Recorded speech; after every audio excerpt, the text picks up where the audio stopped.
नफरतों की सियासत को चिकनाचूर करने हम आए हैं, तोड़ने इन हुक्मरानों का गुरूर हम आए हैं। ऐ खुदा हमारे इस सफर को कामयाबी अता कर, मोहब्बत का पैगाम लिए हम शोलापुर आए हैं।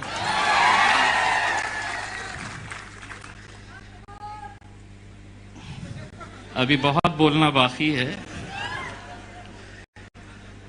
ये किस ज्ञानी ने कहा है, सबसे पहले तो मैं यहां मौजूद पत्रकारों से पूछना चाहता हूं कि शोलापुर में ऐसा कौन सा ज्ञानी है जो ये कहता है कि कोरोना है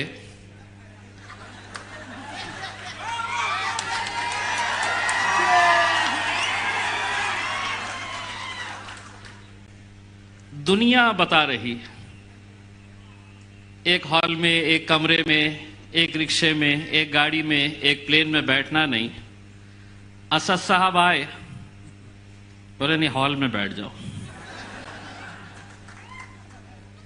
मुझे दिक्कत इसी बात के ऊपर है कि हर रोज रात में ये जितने भी ज्ञानी हैं कोरोना के साथ वार्तालाप करते हैं, चर्चा करते हैं।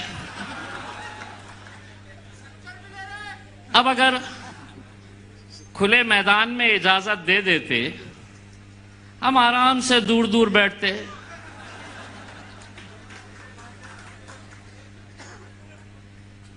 फारूक भाई, इजाजत किसने दिया? मैं उसको फूल पिनाना चाहता हूं।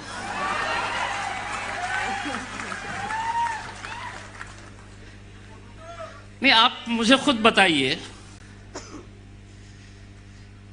शाम में 6 बजे तक सब खुला रहेगा, 6 बजे के बाद सब घर में चले जाना। मैं बोला क्यों?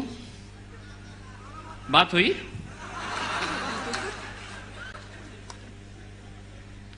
संडे के दिन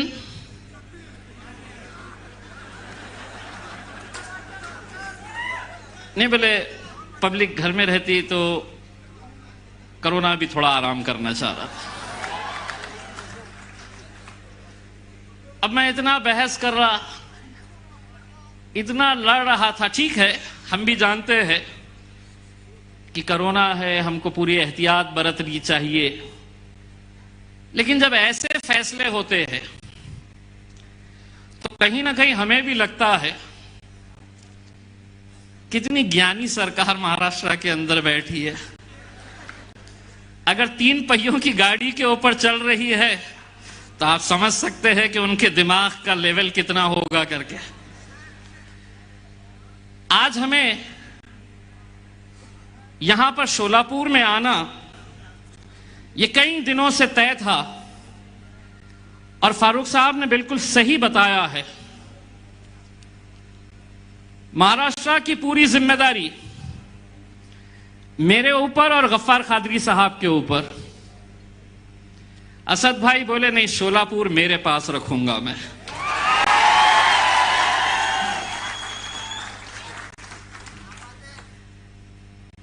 ये आप लोगों की खुशनसीबी है मेरे भाइयों कि आज अल्हम्दुलिल्लाह,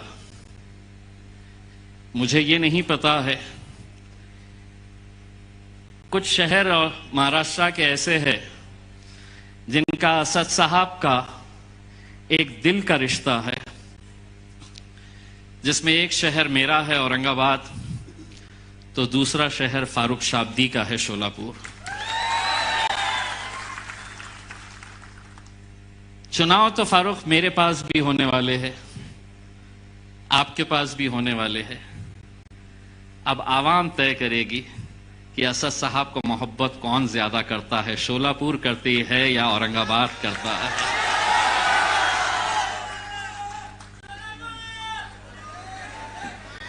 मेरी ख्वाहिश रहेगी आपकी इस बात के ऊपर मैं आमीन कहता हूं, क्योंकि मुझे मालूम है कि शोलापुर की आवाम के अंदर जो एक मोहब्बत, नौजवानों के अंदर जो जोश, यहां पर मेरे सामने टोपी पहने हुए एक मौलाना साहब है, फारूक शाब्दी का जब तकरीर चल रही थी, उनका अगर बस चलता तो पत्रकारों के सरों के ऊपर से कूद के यहां आ जाते। यही जोश इंशाअल्लाह शोलापुर महानगर पालिका के अंदर मजलिस का झंडा लहराएगा।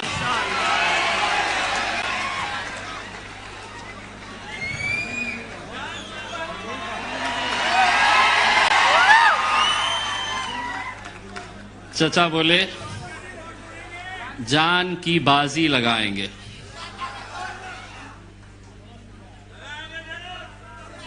चचा आप जानवान की बाजी मत लगाइएगा, उसमें इलेक्शन का दिन आया, बस धपा धप मारिएगा, जहां पतंग नजर आए वहां पर उड़ाइएगा। बहुत तकलीफ होने वाली है। मुझे मालूम है फारूक भाई ने जो कहा है कि शोलापुर का माहौल बदलने वाला है, वो ये सोच रहे होंगे कि एक हॉल के अंदर आए हैं, हॉल भरा है, एक 8 दिन के बाद फिर से मौका दे डालो, मैदान में बुला लो, समझ में आ जाएगा कितने आते हैं करके। ये मोहब्बत मेरे भाइयों जो आप लोग मजलिस इत्तेहादुल मुस्लिमीन के ऊपर लुटाते हैं, बिल्कुल सही बात। फारूक शाब्दी ने आपको जो कहा कि मैं जिंदगी भर आप लोगों का एहसान चुका नहीं सकता हूं, मैं खुद आया था और उस वक्त मैंने नौजवानों के अंदर, मैंने हमारी माओं और बहनों में, बुजुर्गों के अंदर जो जोश, जो जज्बा देखा था, मुझे आज भी याद है। बहुत तेज बारिश हो रही थी किसी एक इलाके के अंदर, वहां पर सभा हो रही थी बादशाह पेट में। तो इतनी जोरदार बारिश हो रही थी, मैंने सोचा कि इस बारिश के अंदर कौन रहेगा, यह सभा हमारी कैंसल हो जाएगी।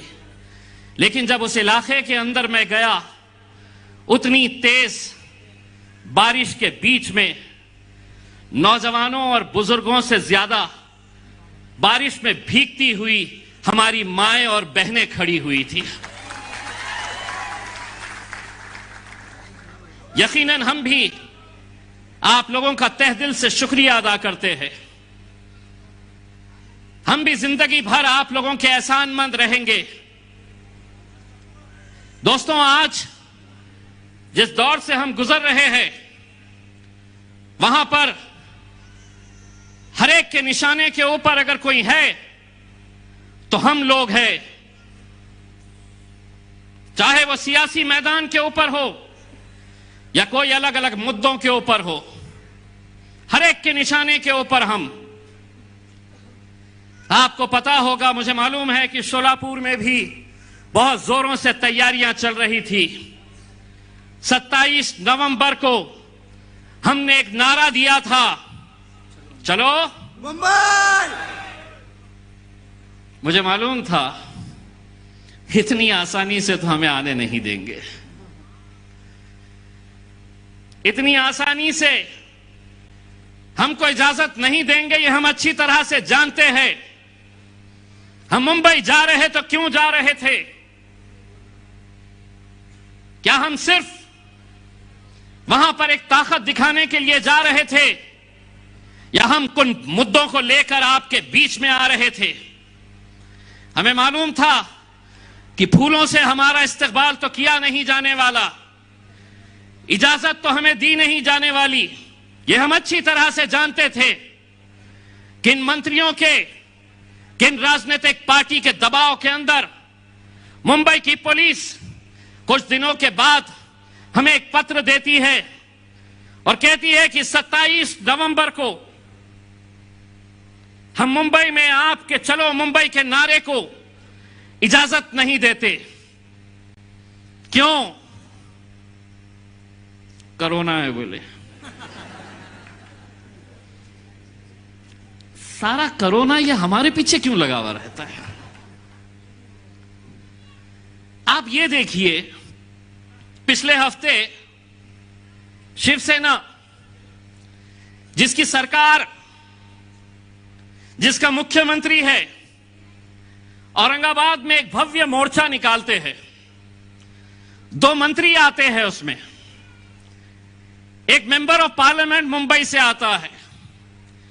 एक मोर्चा निकालते हैं, पुलिस की परमिशन नहीं रहती है उसको, उसके बावजूद निकालते हैं। क्यों निकालते हैं ये एक अलग बात है।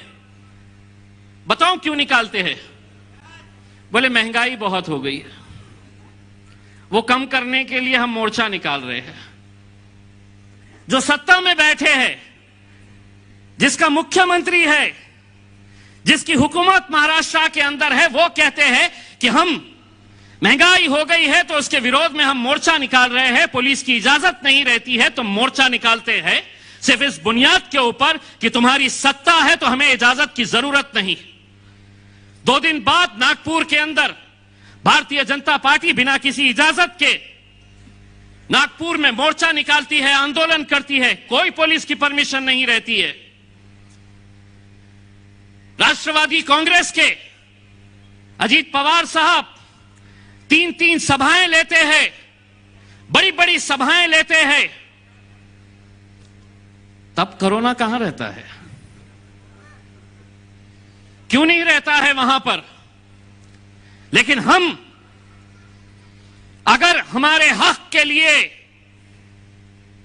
हम मुंबई आना चाह रहे हैं, आपको हम पत्र देते हैं कि हमको इजाजत दो, तो आप कहते हैं कि नहीं, कोरोना है इसलिए आपको इजाजत नहीं दी जा सकती है।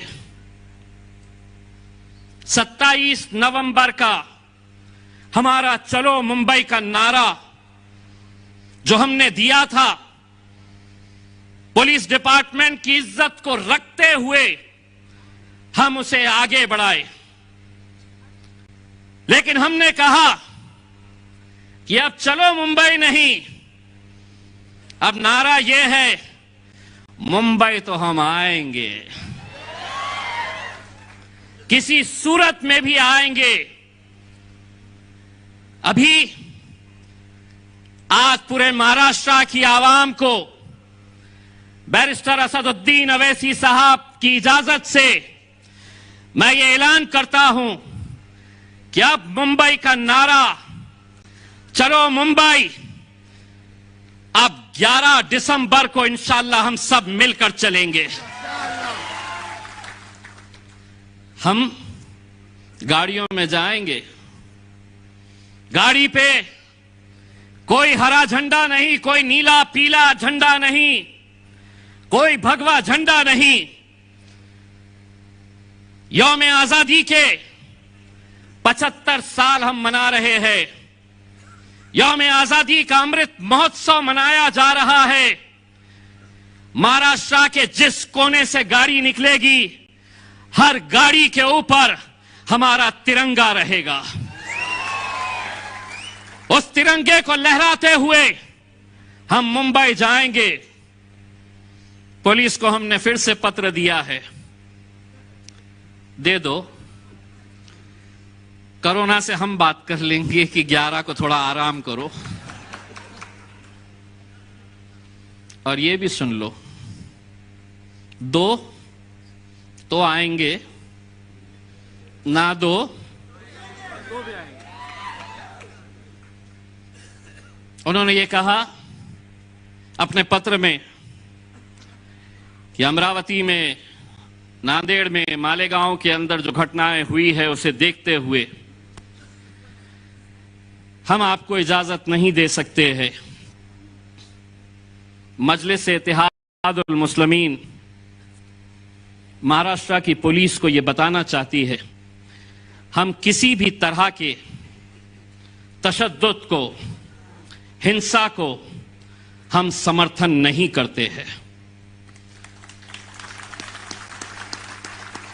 लेकिन इस मुल्क के अंदर डॉक्टर बाबा साहब अंबेडकर के संविधान ने इख्तियार दिया है मुझे, जो इख्तियार उद्धव ठाकरे साहब को दिया गया है, अजीत पवार साहब को दिया गया है, वही इख्तियार इम्तियाज जलील को भी दिया गया है, असदुद्दीन अवैसी साहब को भी दिया गया है। कानून 2 अलग अलग कैसे हो सकते हैं? कि तुम्हारे लिए अलग कानून, मेरे लिए अलग कानून, ये कतई हम बर्दाश्त नहीं करेंगे। हम आ रहे हैं मुंबई, तो क्यों आ रहे हैं?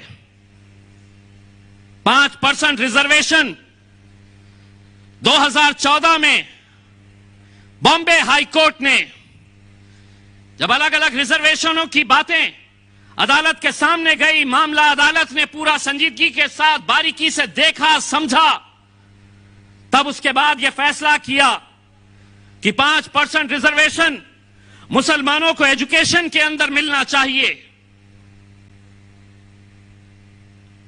उस वक्त 2014 से 2019 के बीच हुकूमत में बैठे थे भारतीय जनता पार्टी और शिवसेना। ऑपोजिशन के अंदर थी कांग्रेस और राष्ट्रवादी कांग्रेस, समाजवादी पार्टी। मैं खुद वारिस पठान के साथ आमदार था। वहां पर इनके मंत्री खड़े रहते, कांग्रेस के, एनसीपी के, समाजवादी पार्टी के नेता खड़े रहते और देवेंद्र फडणवीस को कहते कि मुसलमानों को 2 रिजर्वेशन, तुम्हारी हुकूमत है तो मुसलमानों के साथ नाइंसाफी कर रहे हैं, मिलना चाहिए रिजर्वेशन। लोकसभा के अंदर राष्ट्रवादी कांग्रेस की member of parliament Supriya Sule हो या दूसरे मेंबर ऑफ पार्लियामेंट कांग्रेस के हो या एनसीपी के, अगर खड़े रहते हैं रिजर्वेशन के बारे में बात करने के लिए तो महज मराठाओं के रिजर्वेशन के बारे में बात करते हैं। हम नहीं है मुखालिफ उनके, दीजिए आप जिसे देना है, धनगरों को दीजिए, मराठाओं को दीजिए, लेकिन मुसलमानों को तो अदालत ने कहा है।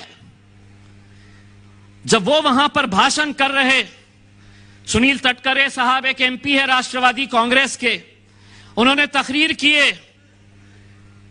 आधे घंटे की तकरीर के अंदर मुसलमानों के रिजर्वेशन का जिक्र ही नहीं। भाषण जब खत्म हुआ तो वो जाने लगे। मैंने कहा कि भाई 1-2 मिनट रुकिए ना। तो बोले क्यों, मेरा हो गया। मैं बोला तुम्हारा हो गया, अब तुम्हारी धुलाई मैं करने वाला हूं, उसके लिए 2 मिनट बैठिए। तो मैं अपने भाषण में कहा कि अभी अभी हमारे मित्र ये भाषण दे रहे थे, सिर्फ एक की रिजर्वेशन के बारे में बात कर रहे थे, और इनका भाषण जब मैं सुन रहा था तो मुझे यह एहसास हो रहा था कि इनको देखकर तो गिरगिट भी शर्मा जाए कि ये रंग कितनी आसानी से बदलते हैं। विपक्ष में थे तो कैसी कैसी बातें करते थे, आज सत्ता में आ गए हैं तो हमारा जिक्र भी नहीं। हमारे है मुंबई तुमसे मांगने के लिए, हमारे है मुंबई वक्फ की जमीनों के तहफ्फुज के लिए। 93,000 एकड़ जमीनें पूरे महाराष्ट्र के अंदर वक्फ की है। फारूक शाब्दी साहब ने मुझे शोलापुर के ताल्लुक से कई जमीनों की जानकारी दी है। फारूक भाई, मुझे यह बताते हुए खुशी हो रही है, 6 महीने के अंदर 8 FIR रजिस्टर हुए हैं। शोलापुर का भी FIR रजिस्टर करवाऊंगा अगर किसी ने वक्फ की जमीन को हथियाया है तो। जागीर समझ लिए, लाओ दो, क्या देते दो, लेके जाओ, बाप की जागीर है तुम्हारी। 8 FIR रजिस्टर हो चुके हैं और इंशाल्लाह आगे भी हम करते रहेंगे। इन 93,000 एकड़ जमीनों की देखभाल के लिए आप लोगों को यह हैरानी होगी, जब आपसे वोट मांगने के लिए अगर आए तो उनसे पूछो कि मेरी जो वक्फ की जमीन है पूरे महाराष्ट्र में, उसकी देखभाल करने के लिए पूरे महाराष्ट्र में कितने लोग काम करते हैं? महज 24 लोग, 24। इसका मतलब साफ है, हुकूमतें किसी की भी हो, ये वक्फ की जमीनें हम मुसलमानों से लेके रहेंगे, अपने बेटे को देंगे, अपने भांजे को देंगे, अपने भाई को देंगे। आज कितने ऐसे शहरों के अंदर बड़े बड़े धन्ना सेठों ने बड़े बड़े कॉम्प्लेक्सेस बना लिए हैं और उस कॉम्प्लेक्स के सामने मुसलमान एक पंचर की दुकान डाल के बैठा हुआ है, चाय बनाने की दुकान डाल के बैठा हुआ है। अगर वो जमीनें हमें वापस मिल जाती है, हम उसके ऊपर स्कूल खोलेंगे, कॉलेजेस खोलेंगे, हमारी बहनों के लिए हम हॉस्टल्स खोलेंगे। ये जमीनें हम इंशाल्लाह लेके रहेंगे, तुम्हारे अच्छों से भी हम लेके रहेंगे।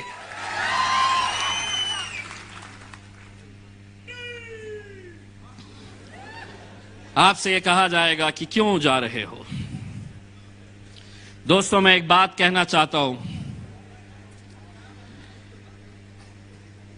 मैंने ये कहा था कि मेरे सामने बैठे शेरों, तो एक साहब सही समझ लिए शेर है करके आवाजें शेरों के जैसी निकाल रहे हैं। तो मैंने ये बात कही है कि हम लोग 11 दिसंबर को इंशाल्लाह गाड़ियों के काफिलों के साथ हम मुंबई में जाएंगे और वहां पर पूरा अमन तरीके से, शांतिपूर्ण तरीके से हम जाकर हमारे जो सवाल है वो सवाल हम उठाएंगे। हम पूछेंगे जो सरकार में बैठे हैं कि आप हमारे वक्फ की जमीनों के ताल्लुक से क्या फैसला करने वाले हैं, आप हमारे 5% रिजर्वेशन के बारे में क्या करने वाले हैं। और एक बात मैं यहां पर तमाम मुहिब्बान मजलिस को कहना चाहता हूं, ये हमारा कोई सियासी मुद्दा नहीं है। हम मुंबई जा रहे तो इसलिए नहीं कि पूरे मजलिस वाले जा रहे। हम आपसे यह अपील करेंगे कि मुसलमान चाहे कांग्रेस का हो, चाहे राष्ट्रवादी कांग्रेस का हो, चाहे सेना के अंदर हो या समाजवादी पार्टी के अंदर हो, आप लोग जाओ और उसको भी दावत दो और उसको ये कहो कि इलेक्शन के वक्त तुझे जिसका मफलर डालना है गले में डाल, जिसका झंडा पकड़ना है पकड़, लेकिन हम मुंबई अगर जाएंगे तो मजलिसी या कांग्रेसी या राष्ट्रवादी बोलकर नहीं जाएंगे। हम वहां पर इकट्ठा होंगे तो मुसलमान बोलकर इकट्ठा होंगे और मुसलमान बोलकर जाएंगे। दोस्तों, ये चीज जब तक हम नहीं करेंगे, आज अगर किसानों का बिल वापस लिया गया है, किसानों का बिल अगर आज वापस लिए है इस मुल्क के वजीर आजम ने, तो उसकी वजह यह है कि किसानों की एकजुटती, उन्होंने अपनी ताकत दिखाए, इसीलिए यह मुमकिन हुआ। एक धक्का तो हमको भी लगाना है मेरे भाइयों, एक धक्का हमको भी लगाना है। हो सकता है कि कोई किसी वजह से आ नहीं सकता है, लेकिन अगर नहीं आ रहा है तो उसकी जिम्मेदारी है। कोई पैसे वाला है तो उसकी जिम्मेदारी है कि मेरे ये 4 बच्चे गरीब हैं, इनको बंबई पहुंचाने की जिम्मेदारी मैं लेता हूं। मैं नहीं आ सकता हूं तो मेरी तरफ से ये बच्चे जाएंगे।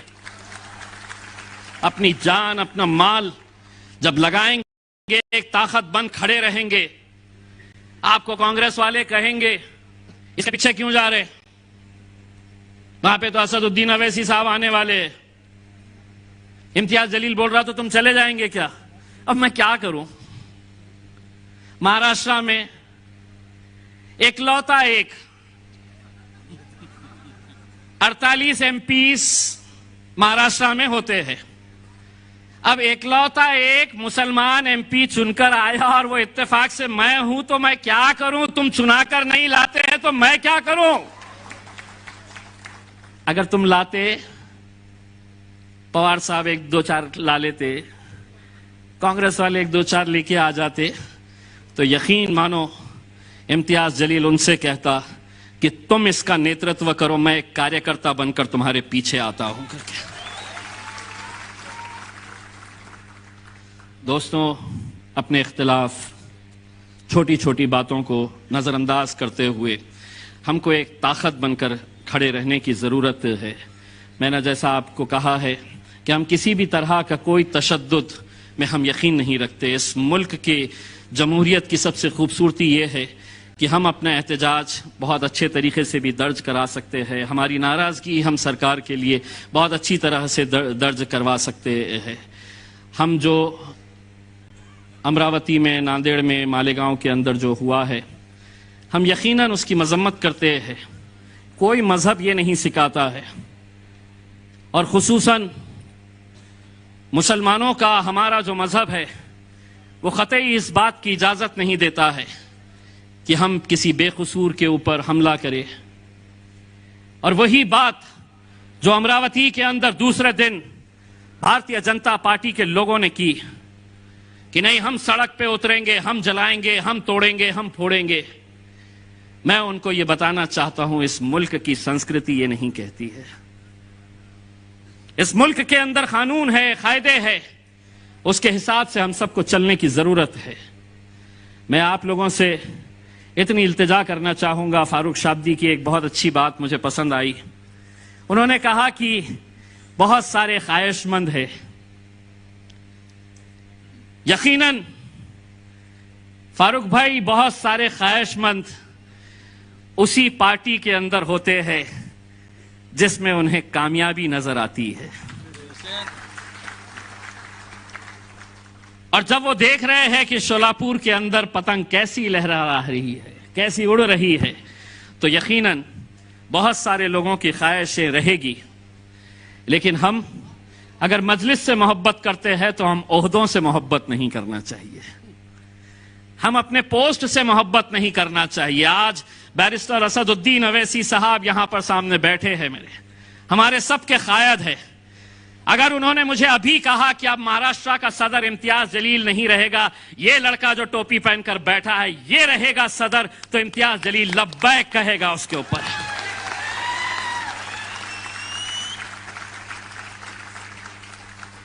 लेकिन हमारे पास, मैं लाया मजलिस को,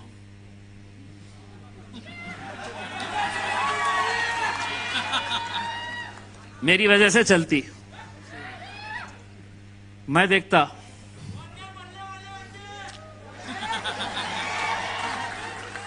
मैं यही बोलने वाला था।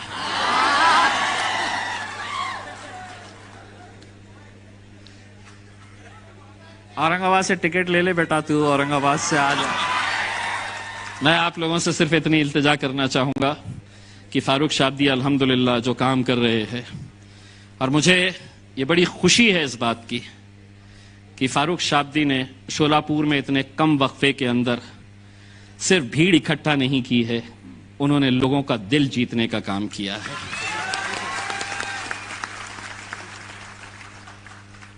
जाते जाते सिर्फ इतना कहूंगा, सुना है कांग्रेस वालों ने शोलापुर में भी जश्न मनाया कि किसानों का बिल वापस ले लिया है।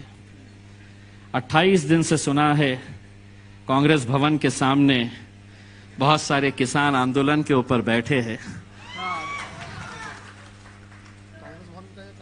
वहां की बड़ी फिक्र, तुम्हारे भवन के सामने बैठे हैं। 28 दिन हो गए, 28 दिन से बैठे हैं, तो वहां का नहीं। फारूक भाई, उन किसानों से कहना कि तुम्हारी आवाज अगर कोई नहीं उठा रहा है तो इंशाअल्लाह पार्लियामेंट के अंदर असदुद्दीन अवैसी साहब और इम्तियाज जलील साहब उठाएंगे। और यहां की जो पुलिस है क्या कोई? अगर इजाजत दे देती है तो हम खुद जाएंगे असदुद्दीन अवैसी साहब के साथ और उन किसानों को यकीन दिलाएंगे। अब इतना बोल दिया हमने, आपको ऐसा लग रहा है सिर्फ इतने ही लोग सुन रहे? कांग्रेस भवन में हर एक के हाथ में मोबाइल है, सुन रहे कि हमारी कैसी बजाने के लिए आए हैं। राष्ट्रवादी वालों की पूरी होगी, अरे बाप, मेरे बाप का भी नाम लिया।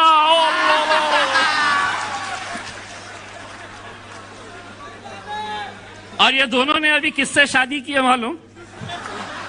बोलो बोलो, कितना अच्छा रिश्ता हुआ। नहीं कभी सोचे थे?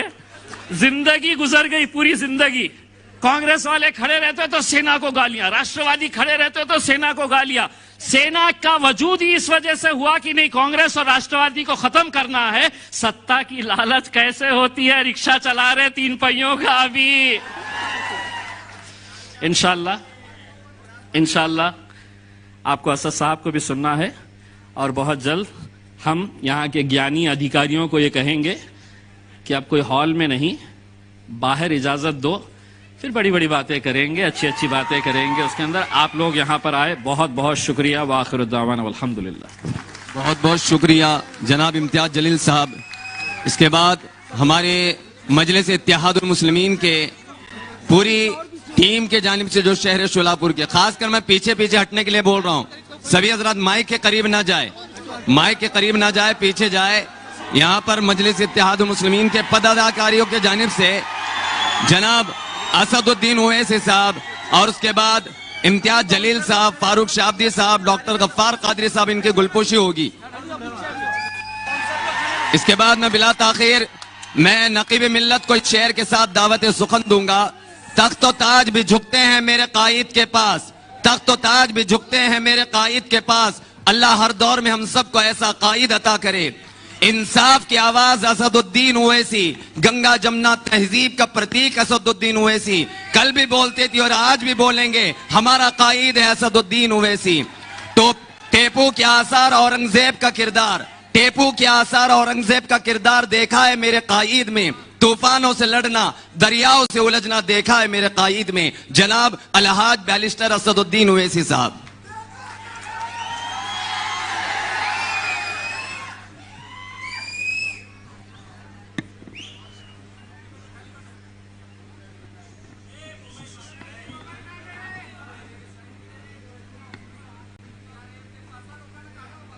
औज़ु बिल्लाहि मिनश शैतानिर रजीम, बिस्मिल्लाहिर रहमानिर रहीम। अस्सलामु अलैकुम व रहमतुल्लाहि व बरकातहू।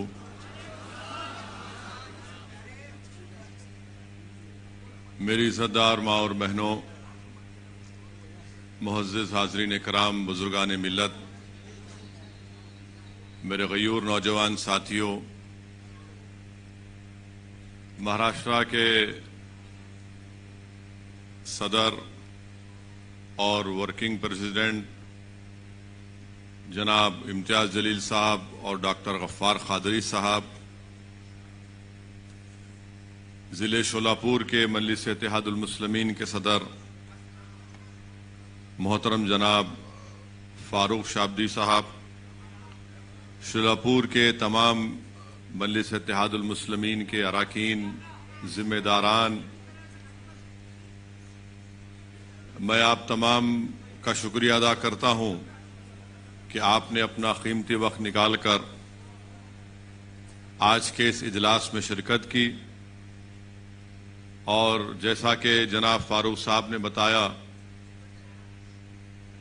कि ज़िले इंतज़ामिया की तरफ से मजलिस इत्तेहादुल मुस्लिमीन को इजाज़त दी गई, सिर्फ इस हॉल में हमको अपनी मीटिंग करने का परमिशन, इजाज़त दी गई।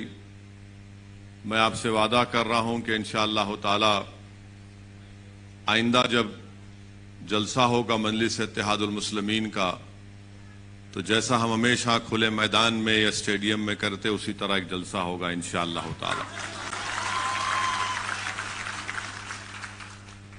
अब इंतजामिया और पुलिस की तरफ से जो परमिशन दिया गया, मैं पहले से वक्त दे चुका था फारूक साहब को कि मैं शोलापुर आ जाऊंगा, तो अल्हम्दुलिल्लाह अल्लाह सुब्हाना व तआला ने मौका दिया कि मैं यहां पर आ सका। आपने अभी सुना कि इम्तियाज जलील साहब ने, डॉक्टर गफ्फार कादरी साहब ने और जनाब फारूक साहब ने तमाम अहम बातों का जिक्र आपके सामने किया। और अभी इम्तियाज जलील साहब ने आपको बताया कि 11 दिसंबर के दिन इंशाअल्लाह ताला मजलिस इत्तेहादुल मुस्लिमीन की जानिब से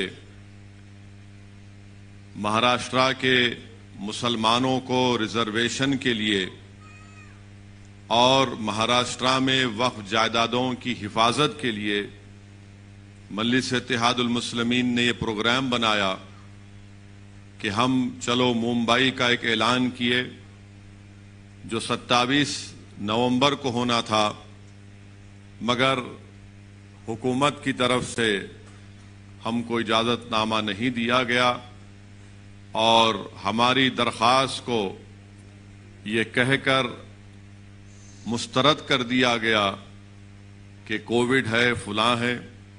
मगर हमने ये तय किया कि इंशाअल्लाह ताला अब 11 दिसंबर को ये चलो मुंबई का प्रोग्राम होगा, जिसका मकसद एक ही है कि महाराष्ट्र में जो मुसलमानों में जो 50 बिरादरियां हैं उनको रिजर्वेशन मिले और महाराष्ट्र में जो वक्फ की जायदादें हैं उसका तहफ़्फ़ुज़ हो सके, उसका सही इस्तेमाल हो सके।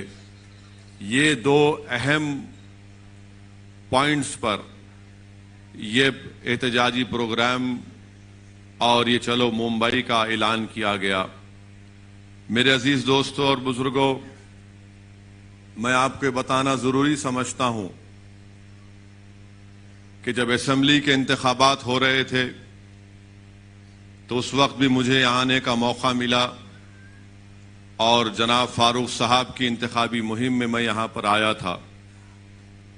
आपको याद होगा कि पूरी इंतखाबी मुहिम के दौरान में कांग्रेस और राष्ट्रवादी कांग्रेस की जबान पर, उनके कायदीन की जबान पर एक ही जुमला था कि मजलिस को वोट मत दो, मजलिस को वोट देंगे तो भारतीय जनता पार्टी और शिवसेना की कामयाबी होगी।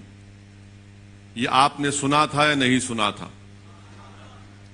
और हर महाराष्ट्र में पूरा एक मंसूबाबंद तरीके से ये दोनों कांग्रेस और राष्ट्रवादी कांग्रेस, ये औले जौलों की जोड़ी पूरे महाराष्ट्र में सब जगह यही जाते थे।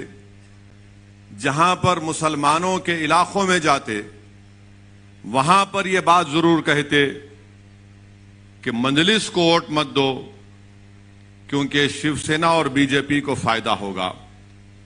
और बाज हमारे मासूम मुसलमान भी थे, आज भी हैं, जो इनके झूठ को यकीन कर लेते हैं और ये कहते हैं कि हां बीजेपी और शिवसेना को रोकना है और इसीलिए मजलिस को वोट नहीं देंगे। और उसका नतीजा हुआ भी। शोलापुर में हमारे बाज मुसलमान भाइयों ने इस झूठ को सच समझा और उस रिवायत को बरकरार रखा उन मुसलमानों ने कि पिछले 60 साल से न सिर्फ महाराष्ट्र बल्कि मुल्क के मुसलमानों से हमेशा जो अपने आप को सेकुलर कहती हैं, उन्होंने मुसलमानों को सबसे बड़ा धोखा दिया। इलेक्शन तो हो गया, नतीजा भी आ गया। अल्हम्दुलिल्लाह मैं बड़ा मुतमईन हूं कि मजलिस के उम्मीदवार ने यह कहकर शोलापुर की आवाम का दिल दोबारा जीत लिया कि आपने मुझे इतनी हजारों की तादाद में वोट देकर मुझे खरीद लिया। अल्हम्दुलिल्लाह ये बड़ी बात है कि किसी एक सियासी पार्टी के उम्मीदवार की कामयाबी नहीं होती है, मगर वो आपकी वोट और आपकी मेहनत और दुआओं का इस तरह से पूरे इखलास और खुलूस के साथ शुक्रिया अदा करता है और न सिर्फ जबान से इस बात का इकरार किया, बल्कि मैंने बहुत ही कम ऐसे सियासी जिम्मेदारों को देखा जो इलेक्शन में शिकस्त के बावजूद भी आवाम के दरमियान में रहते और आवाम का काम करते रहते हैं, जिसमें काबिल जिक्र हमारे फारूक शाब्दी साहब हैं। अल्लाह उनके इस जज्बे को सलामत रखे। मैं आपसे अर्ज कर रहा था कि कांग्रेस और राष्ट्रवादी ने बार बार सिर्फ यही कहा था, असदुद्दीन ओवैसी बी टीम है और बीजेपी शिवसेना को वोट मत दो वरना मोदी आ जाएगा। यानी हमको बी टीम बना दिए, इल्जाम तो लगाए मगर जब इलेक्शन का नतीजा निकला तो अचानक ये तमाम के तमाम एक जगह जमा होकर बोले, अरे हम और तुम तो एक है ना, हम और तुम तो एक है। एक का नाम राहुल है, एक का नाम पवार है, एक का नाम ठाकरे, अपन एक है, एक हो जाएंगे। एक हो गए। और मैं तुमसे पुकार पुकार कर कह रहा था कि देखो तुम्हारा और मेरा रिश्ता वो रिश्ता है जिसको रब्बे कायनात ने कलमे की बुनियाद पर जोड़ा, एक हो जाओ, एक हो जाओ, एक हो जाओ। मगर तुमने मेरे पैगाम को नहीं समझा, अगियारों ने एक होकर तुम्हारे मुंह पर एक तमाचा मारा। वो एक हो गए। क्यों एक हुए? इख्तिदार हासिल करना था, ताकत हासिल करना था। और वो मुसलमान जो कांग्रेस और राष्ट्रवादी के झूठ का शिकार हो गया, मैं उनसे पूछ रहा हूं, बताओ तुम्हारे पास मेरे इस सवाल का क्या जवाब? बताओ तुम्हारे पास क्या जवाब है? क्या तुम जवाब दे पाओगे? क्या तुम अपने जमीर को जवाब दे पाओगे? क्या तुम अपने आप से मुतमईन हो कि जिसका तुमने साथ दिया वो शिवसेना को महाराष्ट्र के इख्तिदार की कुर्सी पर लाकर बिठा दिया? क्या शिवसेना सेकुलर पार्टी नहीं है? शिवसेना भारतीय जनता पार्टी की तरह एक कम्युनल पार्टी है, थी और रहेगी हमेशा। शिवसेना कोई सेकुलर पार्टी नहीं है। और ये सेकुलरिज्म के गुलाम जिनके दुम छल्ले बनकर फिरते हैं राष्ट्रवादी कांग्रेस के और कांग्रेस के, तुम सर्टिफिकेट दोगे कि कौन सेकुलर कौन कम्युनल है? इसीलिए हमेशा मैं कहता हूं कि इन्हीं की सर्टिफिकेट की हमको जरूरत नहीं है। ना मंदलिस को जरूरत है, ना मुसलमानों को जरूरत है, ना दलितों को जरूरत है, ना हर उस सेकुलर जहन रखने वाले शख्स को जरूरत है। कौन है ये लोग कि इनके साथ आ जाएगा तो सेकुलर और इनके साथ नहीं आएगा तो कम्युनल? अरे तुम क्या दुकान चला रहे हो कोई नोटरी की कोर्ट के सामने के तुम स्टैंप मार के दोगे तो सेकुलर हो जाएगा? शिवसेना के सेकुलर है? बताओ शरद पवार साहब, बताओ राहुल गांधी, क्या शिवसेना सेकुलर है? और तुम सारी दुनिया के सामने जाके कहते हो कि मंदलिस को वोट मत दो। क्या तुम भूल गए 92 में क्या हुआ था मुंबई की सड़कों पर? क्या तुम भूल गए श्री कृष्णा कमीशन की रिपोर्ट को? क्या तुम भूल गए उन तमाम नफरत भरी तकारीर को? बयान करना शुरू करूं मैं, एक एक चीज, एक एक जुमला याद है, मगर ये लोग अपने इख्तिदार को बचाने के लिए, अपनी दौलत को बचाने के लिए, अपने खानदान को बचाने के लिए, अपने परिवार को बचाने के लिए। अच्छा, तर्फ तमाशा तो ये है, राष्ट्रवादी कांग्रेस वाले अजीत पवार 48 घंटे के दूल्हे भी बन गए थे।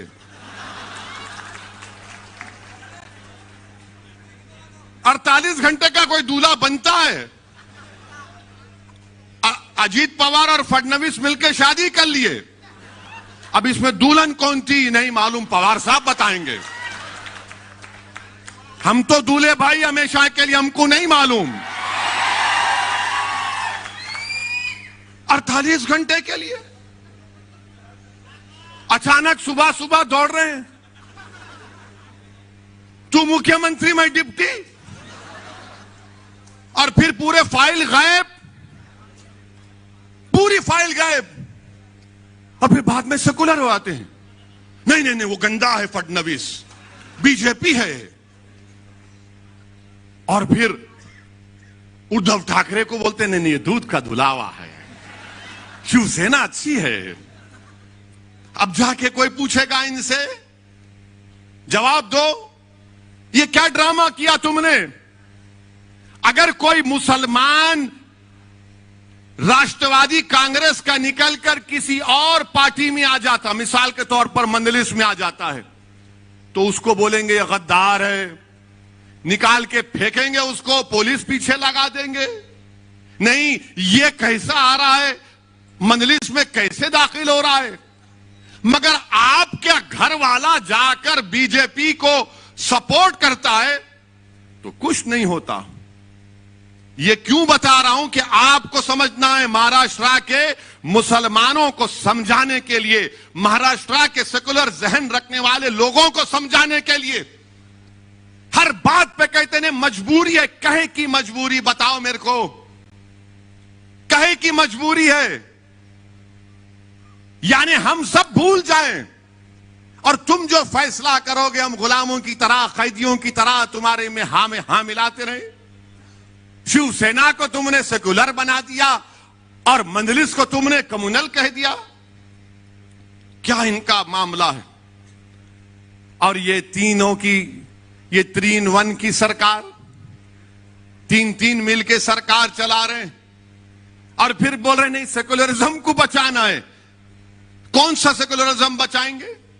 क्या यह बात सच नहीं है कि महाराष्ट्र की विधानसभा में उद्धव ठाकरे ने असेंबली में खड़े होकर नहीं कहा था, इम्तियाज साहब अभी हालिया दिनों में कहा था ना, मंदिर के बारे में, मस्जिद के बारे में। मुख्यमंत्री है, बताओ कांग्रेसियों, राष्ट्रवादियों, तुमको शर्म नहीं आती कि तुम्हारा ताईद का एक चीफ मिनिस्टर खड़े होकर कहता है कि हमने बाबरी मस्जिद को शहीद किया था। शर्म आनी चाहिए लोगों को। याद करो मुसलमानों, जब मैं तुमसे कह रहा था, याद करो मैं जब तुमसे पुकार कर कह रहा था, तुमसे भीख मांग रहा था और आज भी मांग रहा हूं कि अब तुम इन पर भरोसा मत करो, अपने आप पर करो, अल्लाह पर करो और अपने वोट का सही इस्तेमाल करो। और आपका मामला यह है कि हमारी तकरीर सुन लिए, थाली मार लिए, आंख में 2 खतरे आंसू के आ गए, आपने मुझ पर खैरात बरसा दी और घर को जाकर नहीं अब सुबह में देखेंगे। नहीं, बदलना है। इनको पहचानो, आप इनको पहचानो। अपने इख्तिदार के लिए, अपनी सत्ता के लिए, अपने खानदान को बचाने के लिए, अपने परिवार को बचाने के लिए, अपनी जेबों को भरने के लिए, अपने करप्शन के स्कैंडल्स को छुपाने के लिए इन्होंने सेकुलरिज्म को खत्म नहीं बल्कि दफना दिया। महाराष्ट्र में दफना दिया सेकुलरिज्म को कांग्रेस ने और राष्ट्रवादी कांग्रेस ने। अब क्या बोलेंगे? नहीं, मोदी को रोकना है। मेरे दोस्त, कब से फर्क पैदा हो गया बीजेपी शिवसेना में? कब से फर्क पैदा हो गया? मगर ये लोग आकर हमारे जहनों को कैप्चर करके बैठे। मुसलमानों को बोलेंगे नहीं, क्या करें? अरे क्या करना है? तुम इख्तिदार से दूर रहो, कराओ इलेक्शन दोबारा, इतना दौलत तुम्हारे पास है ना।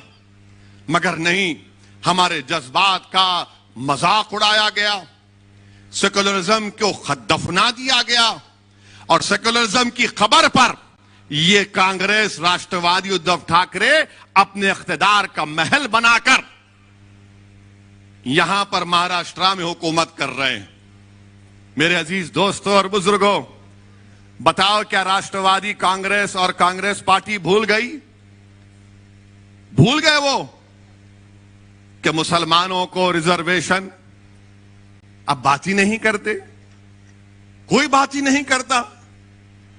बात करते हैं तो वंकाड़े की, उन्हें मुसलमान है नहीं है। अरे ये मुसलमान को रिजर्वेशन होना उसका क्या?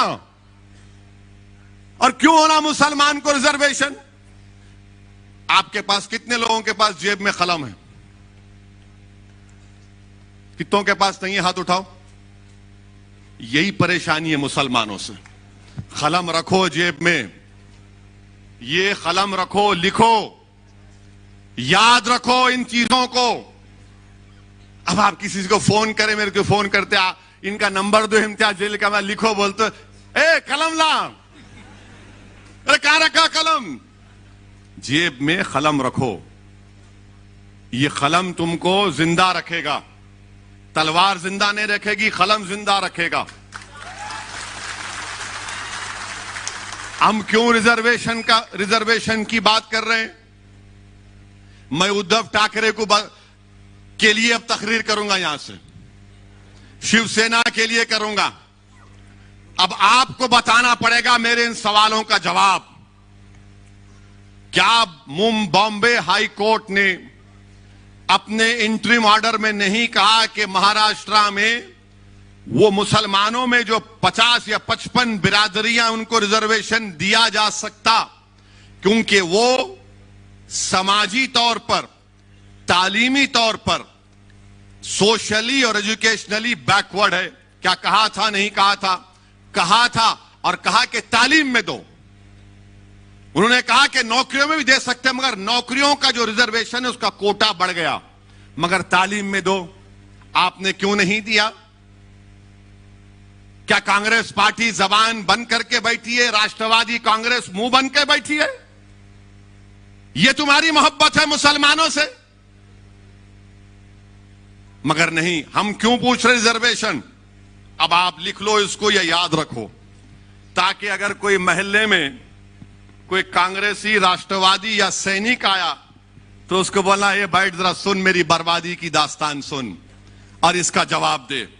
मेरे भाई, महाराष्ट्र में 11% मुसलमानों की आबादी। हमारे जर्नलिस्ट हजरात भी साथ है, हमारे से बड़ी मोहब्बत है उनको। हमसे भी मोहब्बत थी, मालूम था, मगर हमारी गाड़ी से भी मोहब्बत हो गई। मुबारक हो, दूल्हे की गाड़ी जब आती है तो नाचते हैं लोग। महाराष्ट्र में कितने मुसलमान के पास ग्रेजुएट हैं? खाली 4% मुसलमान ग्रेजुएट हैं महाराष्ट्र में। कितने हमारे हिंदू भाई हैं? 8.9%। माने ओवरऑल महाराष्ट्र में 8.7 ग्रेजुएट हैं, जिसमें से मुसलमान खाली 4.9 और हमारे हिंदू भाई 8.9।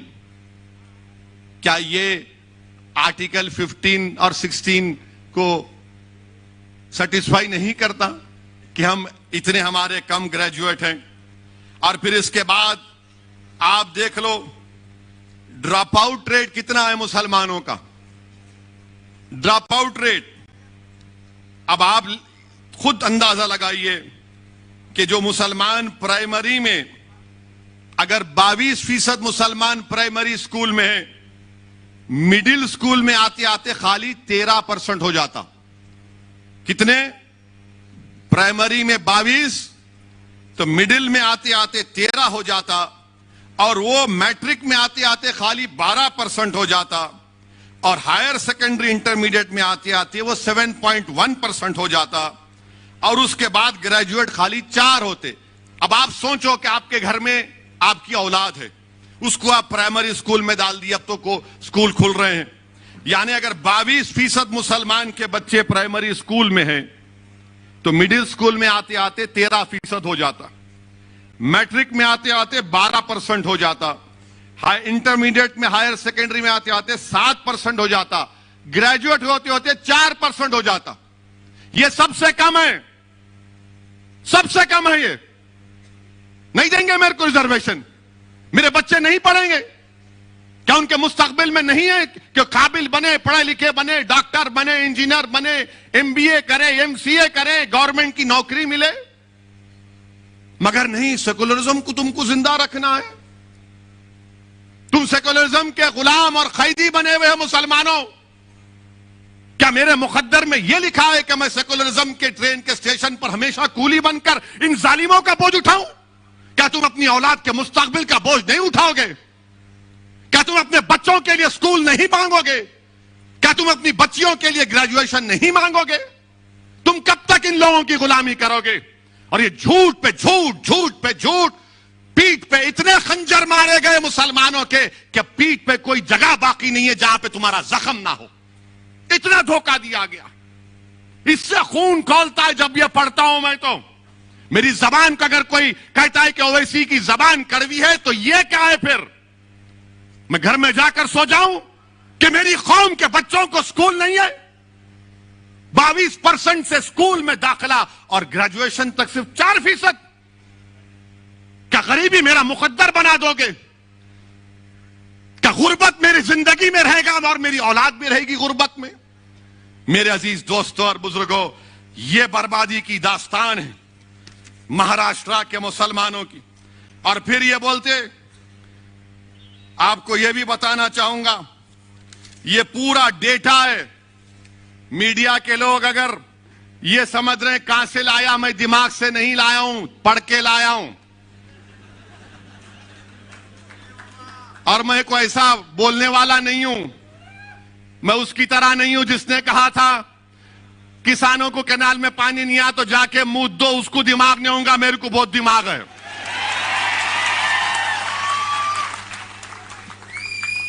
अब आप सुनो, पूरे महाराष्ट्र में कितनी जमीनें, एग्रीकल्चर लैंड कितनी है मुसलमानों के पास रूरल एरिया में। और वो मुसलमानों को मैं याद दिला रहा हूं जो उस वक्त असेंबली के इलेक्शन में जो बैंड बाजा की पार्टी बने हुए थे कांग्रेस राष्ट्रवादी के लिए, सेकुलरिज्म सेकुलरिज्म वोट दो वैसी आ जाएगा।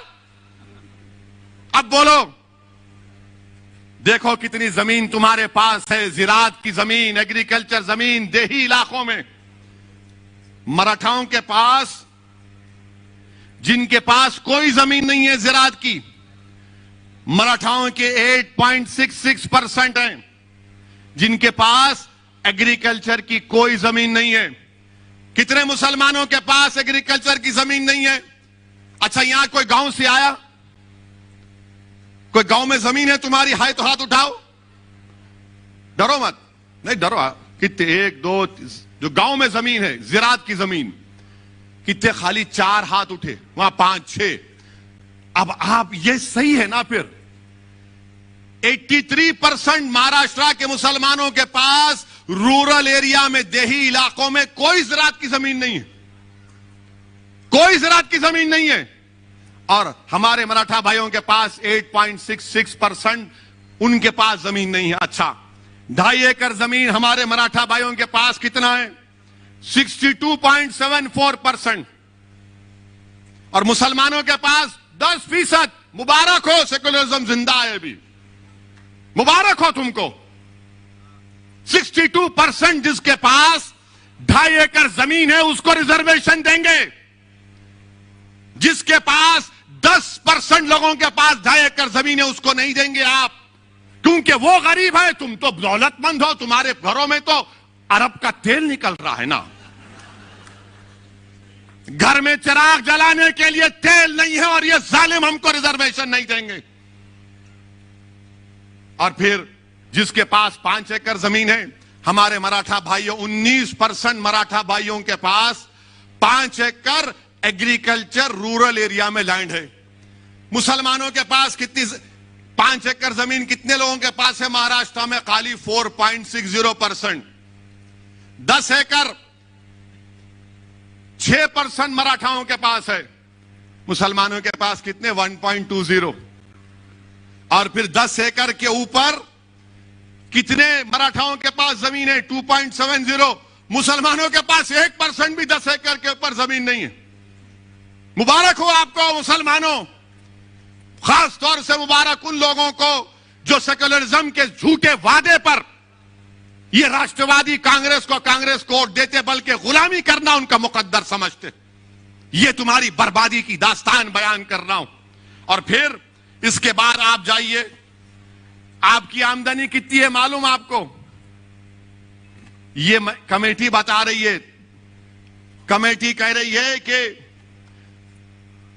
सालाना 25,200 जो मुसलमानों की आमदनी है वो सिर्फ 20% है। सालाना 25,200 रुपये, यानी जो 1,200 रुपये महीने कमाता वो महाराष्ट्र में 25% मुसलमान है। और जो 20% है, जो 25,000 से 2,000 और 50,000 के दरमियान में जो कमाता मुसलमान सालाना 12 महीने में, जो 25,200 से 50,400 कमाता वो 41% है मुसलमान। और जो 50,000 से 72,000 जिसकी सालाना आमदनी है वो खाली 20% है मुसलमान। और जो 72,000 से 3,60,000 जो 12 महीने में कमाता वो सिर्फ 17% है। और जो 3,60,000 के ऊपर कमाता वो ओनली 0.36% है। क्या आप खुश हैं इससे? मुझे बजवा दो, बताइए। क्या आपको शौक नहीं है कि आपकी आमदनी बढ़े, ताकि आप अपने बच्चों की शादी कर सके, अपने बच्चों को पढ़ा सके? ये हमारा ड्रॉप आउट रेट क्यों गिरता? 22% पे प्राइमरी हैं, ग्रेजुएशन में आते आते 4 क्यों होते? जाकर पूछो, हर मुसलमान से कहेगा कि पैसे नहीं है बच्चों को पढ़ाने के लिए। अगर मेरे पास दौलत होती तो पढ़ा देता, बेटी होती तो बोलता नहीं 10th पढ़ ली, अब शादी कराना है 12वीं के बाद। तुम अपने बच्चों को नहीं पढ़ा सक रहे महाराष्ट्र के मुसलमानों, यह तुम्हारी आमदनी है। आप बताओ, आप क्या खामोश बैठेंगे? आप फिर अंदाजा लगाइए। और फिर अब ये हमारे मराठा भाइयों की आमदनी क्या है, ये भी देख लो आप। ये भी नंबर लाया हूं, पूरी तैयारी करके आता हूं हमेशा। ये तो आपको बता दिया मैं। अब देखो हमारे मराठा भाइयों की आमदनी जो सालाना 24,000 कमाते, वो 22% है। आप 25,000 जो कमाते हो 20% है। और फिर जो हमारे मराठा भाई 24,000 से 50,000 कमाते, वो भी 22% है।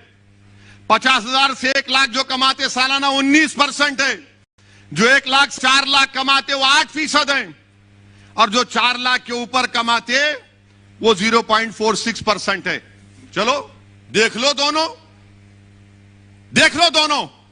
कौन नीचे है, इसका भी कोई जिक्र नहीं करेंगे।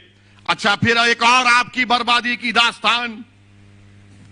मुसलमानों को अगर बैंक से लोन लेना है, बैंक से लोन मिलना है तो हमको नहीं मिलता, चप्पल घस जाती है हमारी। मिलिया ही नहीं तेरे को, मुबारक। अब किसको वोट देता तू? फिर सेकुलरिज्म के नाम पे जाता उधर, जाएंगे आप फिर उधर।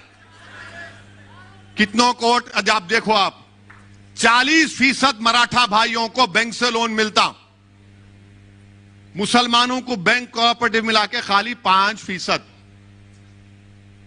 वहां 40%, यहां 5%। कोऑपरेटिव सोसाइटियों में 40% मराठा भाइयों को लोन मिलता, मदद मिलती। हमारे पास क्रेडिट सोसाइटी में 2.6। मुबारक हो वो गुलामों को, मुबारकबाद दे रहा हूं जो राष्ट्रवादी कांग्रेस और कांग्रेस का भजन मंडली का काम करते हैं। प्राइवेट मनी लेंडर्स, यानी ये जो प्राइवेट मनी देते, खून चूसते, वो 14% मराठा भाइयों को लोन देते और मुसलमानों को 4%। अच्छा, दोस्त अहबाब जो मराठा भाइयों को मदद करते हो 2% और मुसलमानों में 17%। ये डेटा है। आप अब अभी बताओ आप क्या करेंगे अब आप? इसीलिए मजलिस इत्तेहादुल मुस्लिमीन ने तय किया कि रिजर्वेशन मुसलमान के लिए जरूरी है महाराष्ट्र के। अच्छा, गुर्बत कितनी है, पॉवर्टी पूरे महाराष्ट्र में, रूरल एरिया में 28% मुसलमानों में, देही इलाकों में, शहरी इलाके अर्बन इलाके में 15.6, हमारे हिंदू भाइयों में पॉवर्टी रूरल देही इलाकों में 23.8 और अर्बन इलाकों में 6.9। यहां पर भी हम पीछे हैं ना। नहीं दोगे रिजर्वेशन, किसको देगो फिर? ये हमारा ये रिकॉर्ड आपके सामने इसलिए रख रहा हूं। अब आप सुन लो और एक बर्बादी की दास्तान। मुसलमान जो कच्चे घरों में रहता है वो 67% है महाराष्ट्र में। 67% मुसलमान कच्चे घरों में रहता है। तुम्हारे घर नहीं है और तुम सेकुलरिज्म की बात करते हो। मुझे उस बात का गुस्सा आता है। मुझे इन गैरों से, इन दुश्मनों से शिकवा नहीं है, मुझे अपने भाइयों से शिकवा है। मुझे वोट मत दो, मगर ये जुल्म को तो खत्म करो, ये नाइंसाफी को तो खत्म करो। मेरा हक तो मुझे दो, मुझे इज्जत की जिंदगी दो और मौत में भी इज्जत दो। मेरे नौजवानों का मुस्तकबिल दो, मेरे बच्चों को स्कूल दो, मुझे एक मुकाम दो। मैं आसमान से तारे तोड़ने के लाने की बात नहीं कर रहा हूं। ये सब क्या है फिर? मैं कब तक इन घरों में रहूंगा? और आपके पास पक्का घर कितने मुसलमानों के पास? 31%। 31%। और उस घर का भी देख लो मामला क्या है। जो घर बोल रहे थे मुसलमानों के पास 31% घर है। अब आपसे एक सवाल करूंगा और हमारे मीडिया वाले इसका जवाब सुन लेंगे।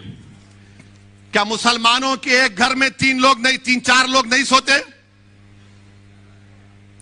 कम से कम 3 लोग तो सोते हैं कमरे में, इस्तेमाल करते। जोर से बोलो, इनको मालूम होना ना, नहीं तो इन्हों हमारे पीछे रहते। अब आप ये बताओ, आपको जानकर तकलीफ होगी कि हमारे मराठा भाइयों के पास 3 रूम के कमरे 20% लोगों के पास है, 2 रूम का घर 48% लोगों के पास है, 4 रूम का घर 8% लोगों के पास है, 5 से ज्यादा कमरे का घर 3% लोगों के पास है। मेरे पास क्या है? मेरे पास सेकुलरिज्म है, मेरे पास धोखा है। मेरे दादा को धोखा दिए, उनके बाप को दिए, मेरे बाबा को धोखा दिया, अब तुमको धोखा दे रहे हो। नौजवानों, कल मुस्तकबिल तुम्हारा होगा, तुमको अपना हक हासिल करना पड़ेगा। तुम्हारे वालिद ने तकालीफ उठाई, तुम्हारे दादा ने तकालीफ उठाई। हमने जिन्ना के पैगाम को ठुकराया, हमने भारत को अपना वतन माना और मानते रहेंगे। हमने संविधान को माना मगर जमहूरियत को माना। ये कौन सी जमहूरियत है कि आप मुझे गरीब रख रहे हैं? मेरे अजीज दोस्तों और बुजुर्गों, ये आपके सामने इसलिए कह रहा हूं। अच्छा, कितने मुसलमान स्लम में रहते हैं? महाराष्ट्र की रिपोर्ट कह रही है 54% लोग स्लम इलाकों में रहते। और आपको मालूम, हमारे मराठा भाइयों के पास 76% मराठा भाइयों के पास टॉयलेट है, मुसलमानों पे के पास खाली 35%। ये डेटा है। मेरे को मालूम है कि कल के बाद हमारे मीडिया वाले, बल्कि आज शाम से शुरू कर देंगे कि शोलापुर में ओवैसी ने भड़काऊ भाषण दिया। अरे थू है तुम्हारी बातों पर, कोई परवाह नहीं है। तुम जो लिखते लिखो, जो दिखाते दिखाओ, मेरी जबान को तुम रोक नहीं पाओगे। ये जुल्म है मेरे मुसलमानों से, ये जुल्म है मुझसे। तुम रिजर्वेशन नहीं देना चाहते, मगर जुल्म क्यों कर रहे मुझ पर? क्यों जुल्म कर रहे मुझ पर? और आपको मालूम, मेरे अजीज दोस्तों और बुजुर्गों, आपके सामने हर चीज को खोल खोल कर बयान कर दिया हूं। अब आप देखो, क्या एक मुसलमान आईएएस ऑफिसर है महाराष्ट्र में? वो एक है, उन्हें बोल रहा मैं नहीं हूं, मैं हिंदू हूं बोल रहा हूं उन्हें। अल्लाह को मालूम उन्हें क्या है, आई डोंट नो।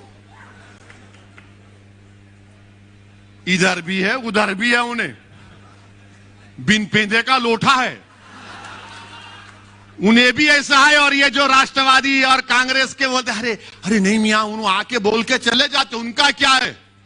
अरे मैं आके बोल के नहीं जाता हूं, मैं ये तमाम हकीकत बयान कर रहा हूं। और अगर तुमको समझ में नहीं आया तो बुला लो, बैठ के बात करेंगे। अच्छा, एक मुसलमान आईएएस ऑफिसर नहीं है महाराष्ट्र में। आईपीएस ऑफिसर हमारे मराठा भाइयों के 28% आईपीएस ऑफिसर है मराठा भाई। कितने हैं? आपके कितने हैं? 1.9%। बजाओ थाली अब। 28% है। उनको रिजर्वेशन देने की बात ये तमाम, ये तीनों कर रहे हैं। ये अमर अकबर एंथनी की जोड़ी, हमको नहीं देंगे। गारत का गवाह भरता ही नहीं है उनका। 28% आईपीएस ऑफिसर। अच्छा, मंत्रालय में कितने हमारे मराठा भाई काम कर रहे हैं? 16.17%। यानी मराठा भाइयों की आबादी इम्तियाज साहब 33% है। यानी 33% आबादी हमारे मराठा भाइयों की है। आधे से ज्यादा आईएएस ऑफिसर हैं। 28%, 33% पॉपुलेशन, 28% आईपीएस ऑफिसर। आईएफएस कितने हैं मालूम आपको? 18% है हमारे मराठा भाइयों के। आपके कितने हैं? नो, जीरो हैं आप। मेरे अजीज दोस्तों और बुजुर्गों, ये नाइंसाफी की तमाम बातें मैंने आपके सामने रख दिया। अब आप कच्छा पीने का पानी भी ले लो। वैसे माशाल्लाह ये राष्ट्रवादी और ये कांग्रेस। शोलापुर में कितने 5 दिन में एक बार पानी, रोज पानी आता आपको? आता फारूक? 5 दिन में एक मर्तबा आता। हाँ,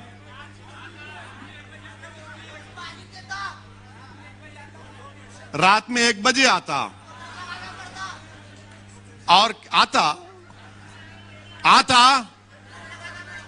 आता क्या?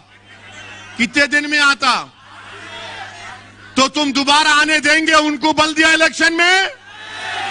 तुम आओगे इंशाअल्लाह ताला। जो पानी नहीं दिए, रिजर्वेशन नहीं दिए, वो घर में बैठेंगे इंशाअल्लाह ताला। यानी ये देखो आप, पानी का भी लिखा हुआ है डेटा।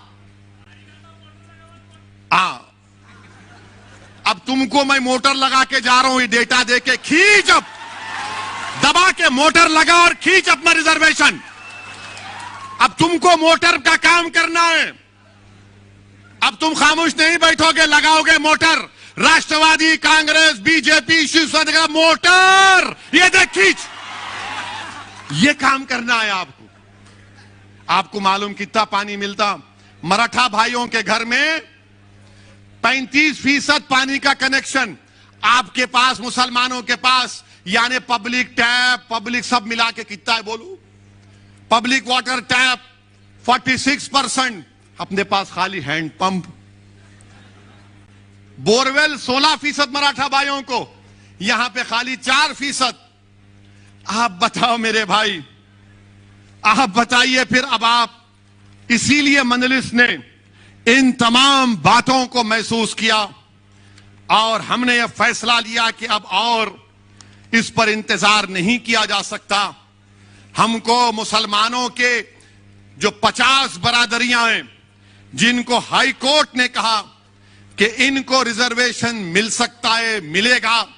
मराठा भाइयों को सुप्रीम कोर्ट ने भी कह दिया कि इनका डेटा एम्पिरिकल डेटा नहीं है, इनका बैकवर्डनेस का, सोशल एजुकेशनल बैकवर्डनेस का। आप देना है, दो आप, हम रोक नहीं रहे। मगर इंसाफ किससे होगा? इंसाफ ताकतवर से होगा या मजलूम से होगा? इंसाफ किससे होगा बताओ? इंसाफ ताकतवर से होगा, मजलूम से होगा? इंसाफ ताकतवर से होगा या कमजोर से होगा? इंसाफ तो कमजोर से होना चाहिए ना। इंसाफ तो मजलूम से होना चाहिए। ताकतवर को और ताकतवर करना ये इक्वालिटी नहीं है। कमजोर को ताकतवर के मुकाम पर लाना ये इक्वालिटी है, जिसका भारत की संविधान में बाबा साहिब अंबेडकर ने आर्टिकल फंडामेंटल राइट उसको बना दिया, राइट टू इक्वालिटी को। हम तो वही पूछ रहे हैं मेरे अजीज दोस्तों और बुजुर्गों। यही चंद गुजारिशात मुझे आप तक करना था।